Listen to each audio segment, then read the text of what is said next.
Right, greetings to the second half of this philosophy club on the 3rd of December, St. Lucius's Day, good King Lucius. So we're going to do next, we're going to look at number 51, which is Lutheran Christianity. I have to say I have mixed feelings about Luther, who was a great Protestant reformer. He began his life as a Christian Catholic, a monk in Germany. He became a theologian. He was educated quite highly. He had, qualifications to teach in a university. And he had one brilliant idea, which was he read the Bible fully. He read particularly the letters of Paul. He read Romans. He pored over it, and he was a very deeply introspective kind of guy. So he thought a lot. And then one time in particular, near Halle, he was caught out in a thunderstorm. And it nearly killed him, and he made a vow to take God really seriously. He was quite a serious, devout person. And he felt what we owe to God is sort of our absolute sincerity and absolute truth. Now, all that I can admire. I would have loved to have met Luther and pat him on the back and say, you're right there. And his core idea was that, and he got this from rereading St. Paul mainly, that without faith, knowledge is meaningless. If you don't have any actual spiritual faith in any of this stuff, it's just like reading bus tickets or reading a menu. I mean, it has no meaning. Whereas in order to qualify as a proper Christian, whatever your label is going to be, whichever box you're going to sit in, you have to have some living faith in the core message. Okay, well that's obvious, I would have said. I would have said to Luther, if he'd have presented me that in a doctoral thesis, I would have said, well done, Mr. Luther, that's great, B-. That's just obvious. But unfortunately, what happens with these academic types is that they get one idea and then there's no room in them for any other ideas. That becomes the sole idea. Now, Luther was a member of the Augustinian order. And the head of the Augustinian order was a man of much greater intellectual subtlety called Cardinal Egidio, who was based in Rome but travelled about. And he was a real theologian who, I've said this before possibly on another occasion, but he studied the Kabbalah, and he had various rabbis working in his house in Rome, translating the esoteric Kabbalistic scripts from Hebrew into Latin. Egidio realised that the Gospels, Christ's teachings, don't really make much sense unless you understand the esoteric Hebrew teachings of the Kabbalah, which are about deconstructing the literalist view of the Old Testament and reconfiguring it as an esoteric, eternal text in primordial wisdom. Now that's what Egidio was trying to do. And I've got a plan to write the play of when Luther came to Rome. He must have met Egidio. They must have had coffee, not coffee, they didn't have coffee, but they must have had herbal tea together or a glass of wine or something. And Luther would have said, it's faith alone. And Egidio would have just smiled at him and said, yes, thank you so much for that insight. Yes, yes. But have you thought of these 240 other insights that other thinkers have come up with? I mean, we already had on the table by then the work of Pico della Mirandola, another great Catholic thinker and intellectual, who'd written 900 theses. Most people do a doctoral degree, a thesis, one thing, right, like Luther. Pico did 900 in this text, which integrated the Kabbalah with Christian universalism and philosophic Christianity. Both Egidio and Pico were what I call Christian philosophers. Now, Luther wasn't of their calibre, I'm sorry to say. I mean, what they should have done is help to educate Luther to a higher perspective. Like, what do you mean by faith? Break it down. Look at it in Hebrew. Look at it in, look at it in the Quranic context, in other religions. What about in ancient Rome? I mean, pietas. What did faith mean to the average Roman? So on. All that would have kept Luther's mind busy as a professor. But instead, he just kind of bashed on about this insight. And unfortunately it had negative consequences, because what Luther, by going on about faith, the message got distorted with Chinese whispers, so that the peasants who heard Luther talking and heard about his writings and so on, took it to mean that only faith matters, and therefore nothing else matters. They took it a logical couple of missteps, and therefore all the churches, all the artwork, the sculptures, the books, they can all go on the bonfire, because I've got faith and I don't care about all that. Now that is an inversion of authentic faith, in my opinion, or authentic insight. It's a kind of, it's this distortion. I mean, in the dialectical laws of Marxism, it always says, this was an insight of Engels, who was a Lutheran, by the way, that things turn into their opposites over time. This is a quirk about history. Things turn into their opposites. So what begins as a progressive revolutionary force for liberty, equality and fraternity deteriorates and becomes a tyranny in which some despot is ruling you, like Stalin or Mao. Well, the same with this idea of faith is an entranceway to the kingdom of God. It was then misinterpreted to mean that that's the only entranceway, and all the others are invalid, and if you want to walk down those ones, we're going to get you. Okay, so that's the problem of what happened to Lutheranism, is it became a sort of dogmatic self-trumpeting of the faithful as opposed to everyone else, which leads to a sort of spiritual inflation. It's like, well, I have faith, you don't, you're going to hell. You know, I mean, unless you're willing to do blah, blah, blah, and show me you have faith, get down on your knees right now and say you have faith in the living, risen Jesus. Otherwise, you're going to hell. Now, this is the basis of all these so-called evangelical teachers that parade on American television and rake in lots of money. It's like, it becomes like a sort of cult for raking in cash, so that, you know, unless you can declare your faith in this demonstrative way, you're a heretic and you're going to go to hell. Now that's a fright. It's a sort of spiritual terrorism, actually. That's a horrible thing. And if I started walking around the streets of Batet shouting at everyone, unless they get down on their knees and declare faith in the living Jesus like Luther, they're going to hell. I mean, they'd look at me quizzically, quite rightly, because they're mostly good Catholics around here, and they sort of understand philosophy a bit. But unfortunately, so anyway, Luther, yes, I think about a B- for the thought, C- or D- for the effects, because then it led to this Protestant triumphalism, which became very anti-Catholic and saw it as its mission to kind of, destroy a lot of what Catholic Europe had achieved. But I don't think the intention was that from the outset, and I just think Luther was misadvised, miseducated, and not fully qualified.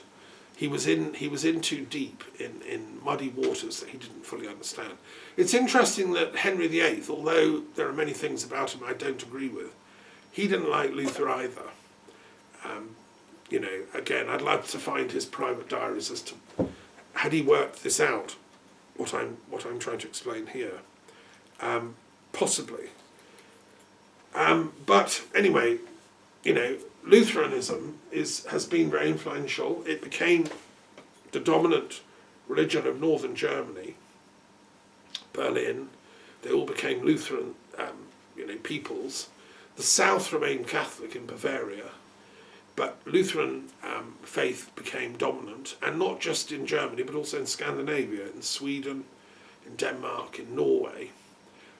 Lots of Lutherans went to the Americas, and there's a big Lutheran church in Canada and the USA. And also in England, there's a significant Lutheran presence. And many of them have been deep, amazing contributors to Christian ecumenical thought, and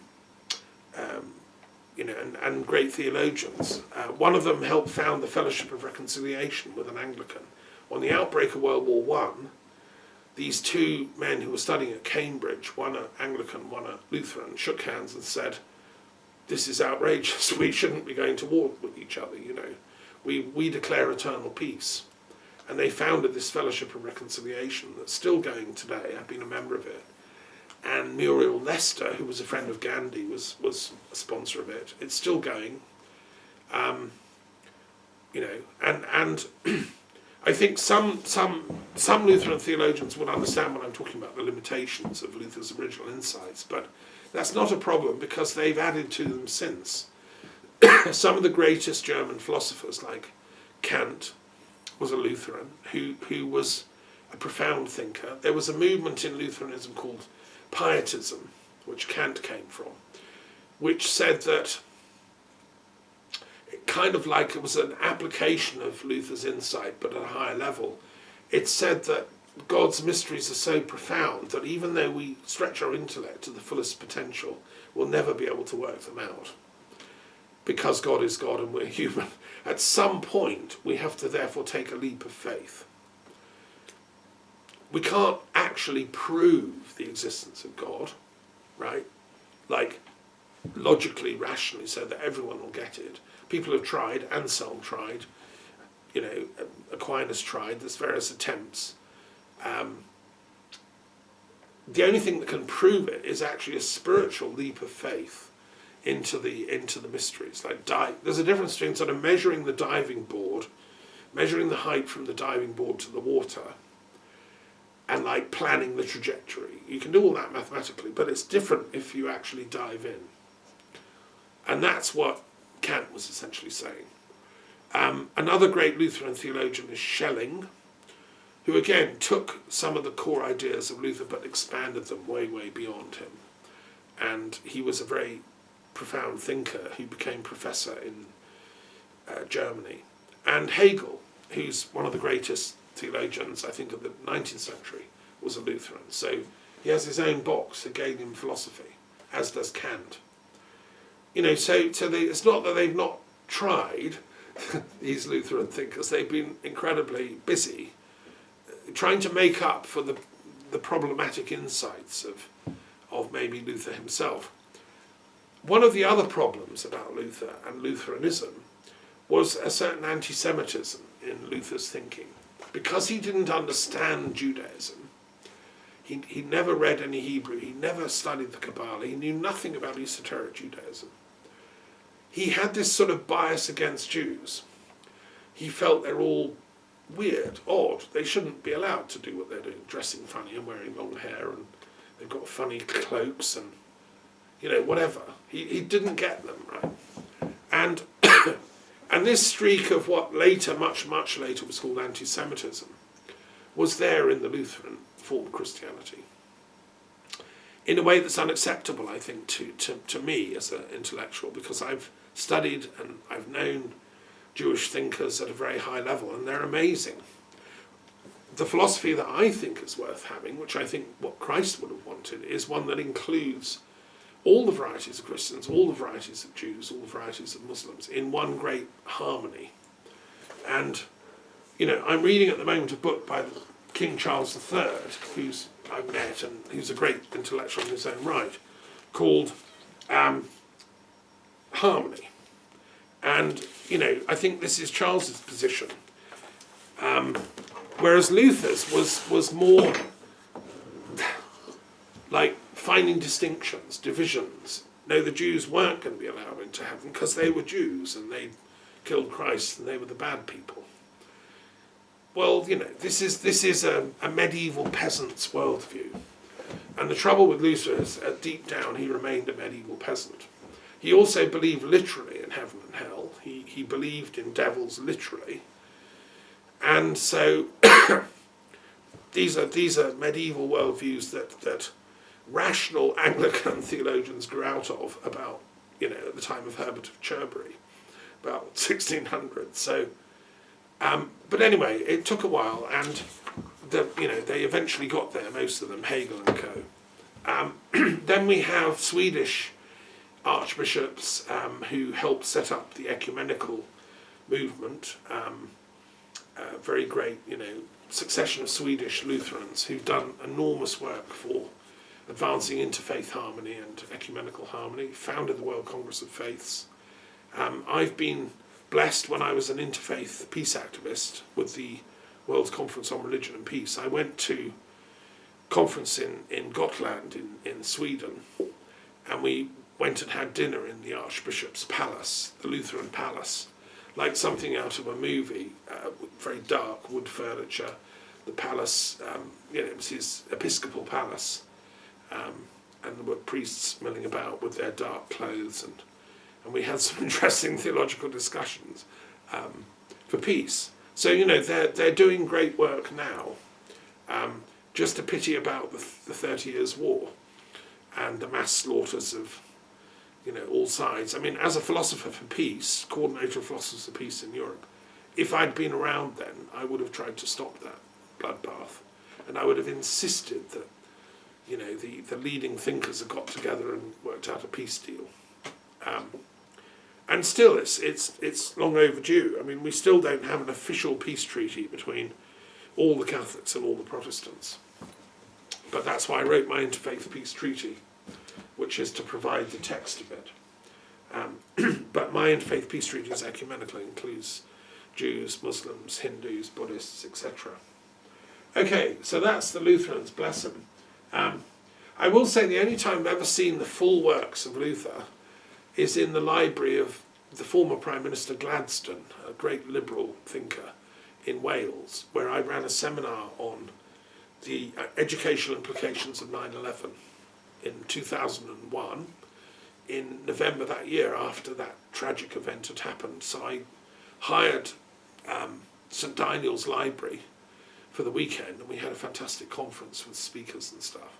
And in my spare time, I used to pop into the library, and there was collected works of Luther on the shelves. So Gladstone knew about Luther and had read him.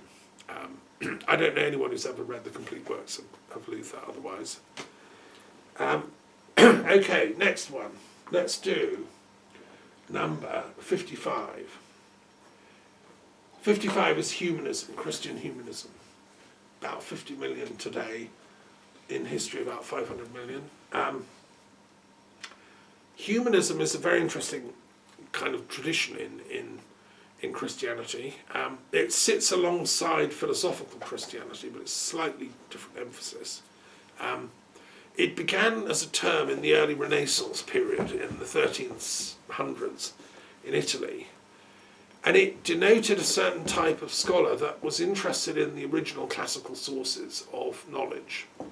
So a humanist would learn ancient Greek, would learn original Latin, and would go back and look at the original texts. They were just getting texts from the libraries, recovering the works of Plato and Aristotle and all the great poets like Virgil. And a humanist would want to study them all and read them all in originals and in translations, and would feel that by going back to the source, we can find the origins of our culture and civilization as Europeans, as human beings. And the value of studying these ancient works is not to sort of, just get lost in dark alleys of knowing that's useless to anybody. No, it's to find the living meaning at the heart of that classical civilization, Greece and Rome, that gave birth to philosophy. As we've seen in our class, the Orphic schools, the Pythagorean, the Platonic, the Aristotelian. I mean, this is the heart of European thought and civilization. So humanists wanted to find all that stuff and reopen the minds. It's like the minds had been shut for 1,000 years during the Dark Ages, when knowledge of this stuff had been lost. The humanists were the people that went down with their picks and shovels and reopened the mines to get the gold out. And they did it the hard way. They learned Latin, they learned Greek, they read Virgil in the original, they read Homer. And in the case of Erasmus, who was a great humanist, they read the New Testament in the original Greek. They said, we can't understand Christ unless we resituate him in the classical context from which he came. So let's look at the Greek text. Let's try and fully understand what was being said there. So the humanist tradition is a classical, scholarly tradition that appreciates and values that classical heritage of European thought.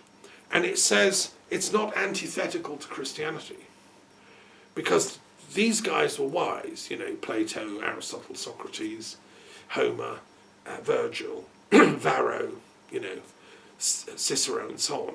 These are the core texts the humanists studied. They were seriously wise people. I mean, I've just discovered something very interesting, that there were two Pythagorean thinkers in Rome at the time of Caesar. There were a whole bunch of these really interesting classical thinkers who looked back to Pythagoras. One of them was called Nigidius Figulus. He's not often taught about. He was a seriously interesting Pythagorean philosopher who happened to be a personal friend of Caesar. And he took Caesar's side in the civil war between Caesar and Pompey, which split Roman society.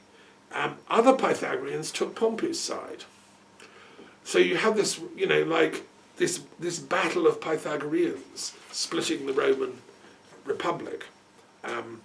If I'd have been around, I would have got them all together in a room and said, work out a peace deal. No more Romans should die. And I think that would have been the position of Pythagoras as well, because he was a peace thinker.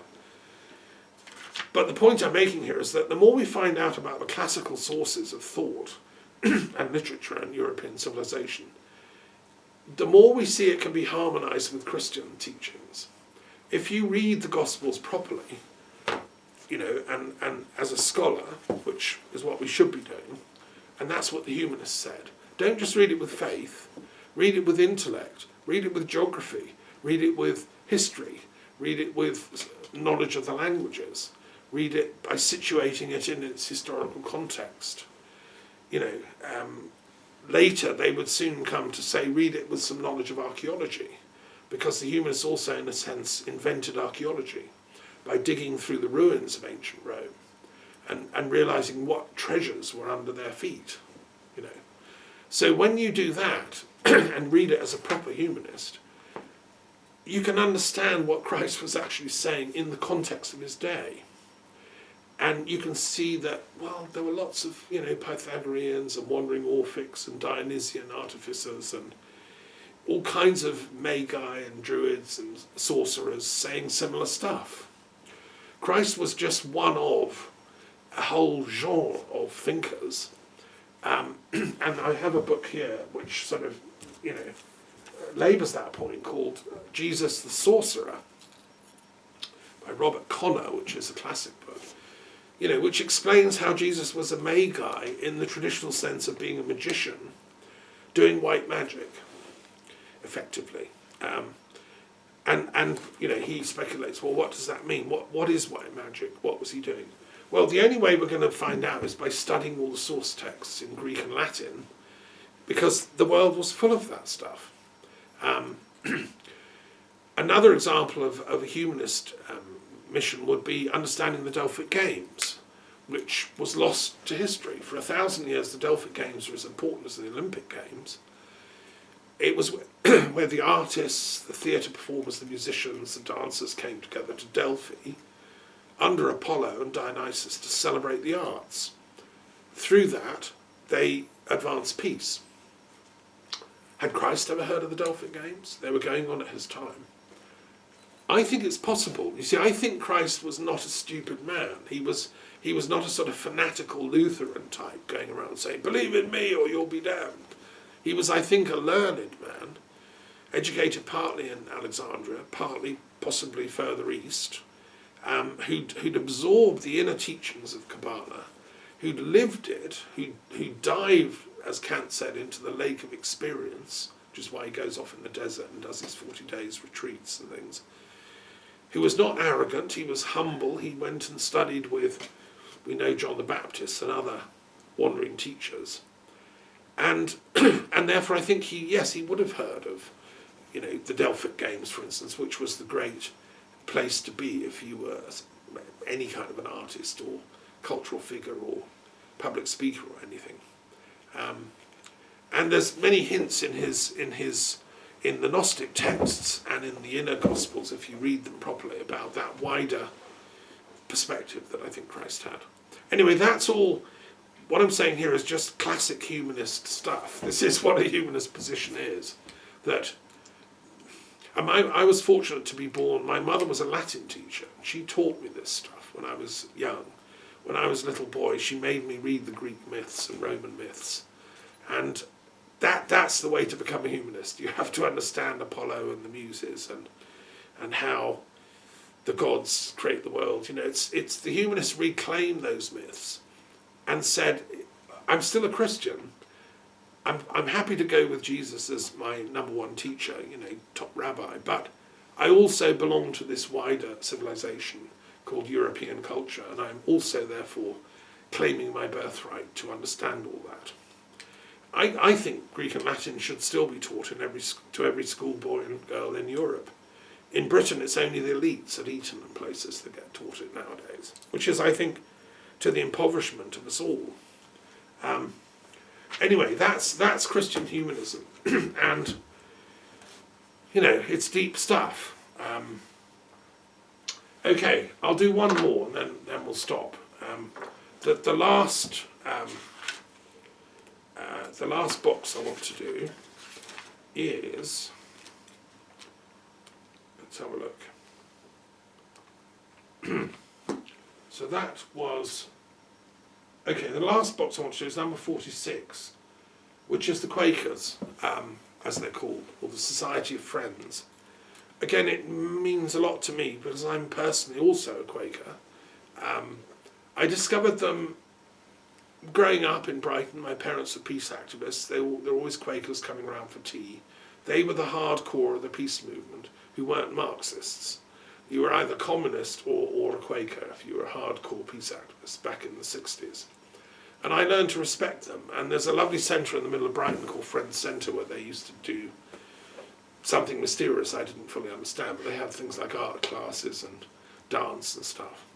And every Sunday, although as a family we didn't go, I did later when I moved to Canada and became a sort of free person, got away from Britain, and then I looked back on its culture and realised the Quakers were actually quite special. They were founded in Britain by a man called George Fox in the 1600s, during the Civil War times. He was in the Parliamentary Army, but his heart wasn't in it. He didn't really like being a soldier. He believed that as Christians we should be living in fraternity and harmony, not worrying about the name, whether you call yourself a Protestant, a Catholic, or whatever. And the core thing was this witness to peace. So the Quakers grew and evolved into a pacifist church. They refused to fight. They wouldn't join the army. He took literally Christ's saying against Peter using the sword to fight off the kind of people that came to arrest Christ. Christ said, no, you know, those that live by the sword die by the sword. And so Fox became very, very brave.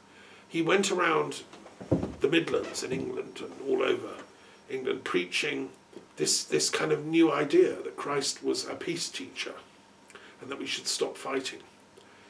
And that annoyed some of the authorities. Sad to say, some of the Anglicans who were the established church, they kept locking him up in prison as a dangerous dissident. You know, if this teaching of peace got out, what would happen to the British Army kind of thing? You know, and Britain was just becoming an imperial power, so it was a threat to that. Well, tough. You know, I think Fox was right. I think that Christ's real message was peace between peoples, between genders, between religions, and between man and God. And you can't fight your way to that. So Fox was very strict in his non-violence, as it came to be called.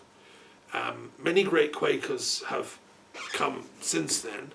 At the time of King James II, William Penn became friends with the king, and the king granted him Pennsylvania as a state to go off and people it with Quakers, and it became the haven of America. It was the sort of heartland of American radicals, and still today there's, you know, universities and schools run by Quakers in Pennsylvania who've borne witness to peace. They were active in supporting the civil rights movement of Martin Luther King. The Quakers have taken a stand against racism and against slavery in American history. and they helped get slavery abolished in Britain. The first country actually in the modern world to abolish slavery was Britain, and that was largely through the Quakers, and some Anglicans helped, and other dissenters. So, in the 19th century, they tried their best to stop the American Civil War. Again, they bore witness. During the American Revolution, they tried to stop the violence in the American Revolution. Trouble is, being a person of non-violence in America is a bit like being a snowball in hell, because America is full of, like, can you imagine trying to stop the American Civil War? And then they tried to stop World War I and World War II, and the Cold War, and the Vietnam War, and the Korean War. I mean, the Quakers had been up there saying, stop fighting, throughout, and I admire them. And that's why I started going to Quaker meetings in Calgary in Canada in the 80s. And Quakers come together once a week, they sit in silence for an hour, and they go into an interior meditation. So they're like the Sufis of Christianity. They don't do ritual singing and the communion mass and all that stuff. They've pared Christianity down to the core, which is silent communion with the divine. And I do that every day. But I don't do it for a whole hour. I have a daily practice that I've done for the last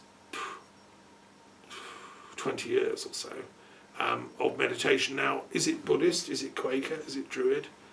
I don't think the labels matter. Silence is silence, and that's what I learned from the Quakers, and why I respect them. They helped me when I created my Peace Institute at the University of London. Quakers funded my initial research into that. So I have a long history of involvement with the Quakers. There aren't enough of us, unfortunately. One would wish there would be a few more to stop things like the beatings going on in Iran and Afghanistan, or the wars going on in Russia and Ukraine. Quakers have tried to talk to power. I think it was George Fox said that the definition of a Christian is someone that will talk truth to power.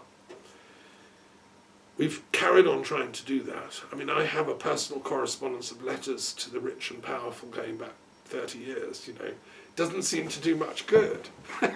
That's the problem. So I'm not sure only Quakerism is enough. That's why I also was baptised in Anglican. That's my backup position. Right? The Quakers are lovely, but in a fight, sometimes it comes to a fight, they're not much use. They kind of melt into the background and say, oh, both and. Sometimes things are, possibly, you have to take a stand on things.